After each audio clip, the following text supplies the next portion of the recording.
पूर्वोत्तर भारत से कब जुड़ेगा और भारत पूर्वोत्तर से कब जुड़ेगा? कब जोड़ के नहीं था। पूर्वोत्तर और भारत हमेशा से जोड़ के था। जोड़ने वाला बात अगर कुछ है तो एक दूसरों को समझना, विचारधारा एक होके लेके चलना। भारत पूर्वोत्तर से अलग नहीं है और पूर्वोत्तर भारत से अलग नहीं है। ये सब भारतीय है। अगर कुछ सोच विचार के कारण किसी लोगों के कारण, कुछ कमियों के कारण हम लोगों को पूर्वोत्तर को थोड़ा अलग की तरह दिखाया गया है, मगर वो चीज़ नहीं रहा अभी। टू बी फ्रेंकली, नागालैंड को लेके लोगों के अंदर एक खौफ है। मतलब आज भी वो लगता है कि नागालैंड बिल्कुल एक वैसा जगह है जहाँ नहीं जाना चाहिए, चाहे कई तरह की बातें हैं। ऐसा क्यों है? देखो, बोलने वाला बोलेगा, आके देखिए। ग्रेट। बहुत सारे लोग हैं जो हमारे देश के विभिन्न राज्यों से आके रहते हैं।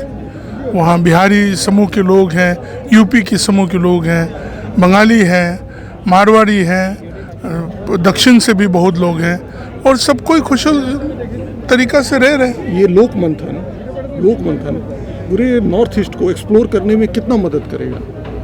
बहुत ज़्यादा मदद करेगा, क्योंकि इस तरह का कार्यक्रम होना चाहिए। और देश के विभिन्न राज्यों से जब लोग आते हैं, युवा आते हैं और इंटेलेक्चुअल्स आते हैं और इस तरह का मंथन में बैठते हैं, तो वो भी पूर्वोत्तर में, गुवाहाटी भी तो अपना पूर्वोत्तर है। तो यहाँ के द्वारा यहाँ के लोगों की विचारधारा, यहाँ के लोगों के रहन सहन, इन चीज़ों को समझना, रहना, क्योंकि देश का तो एक ही अंग तो है ही है। तो इसी लोक मंथन के द्वारा बहुत सारे आगे बढ़ेंगे। और आप लोक मंथन को कब बुला रहे हैं अपने यहाँ नागालैंड? कोशिश करेंगे बहुत जल्दी। क्या संदेश देंगे लोक मंथन की इस पावन भूमि से, गुवाहाटी की पावन भूमि से पूरे देश को? आप कुछ शिक्षा मंत्री भी हैं और एक आप बहुत बड़े स्पीकर भी हैं और बड़े ट्रोल होते हैं आप। नहीं, युवा के आइकॉन हैं। हम तो इतना ही कहेंगे कि हमारे भारत एक भारत है।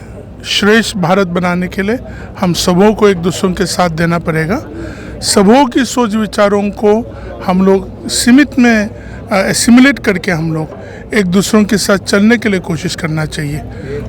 इसी द्वारा हम लोग देश को बना सकते हैं। तेंजिंग जी का, पामजेन का ये कहना है, छोटा हुआ तो क्या हुआ, जैसे आंसू एक, सागर जैसा स्वाद है, तो चख के तो देख, एक बार नागालैंड आके तो देख।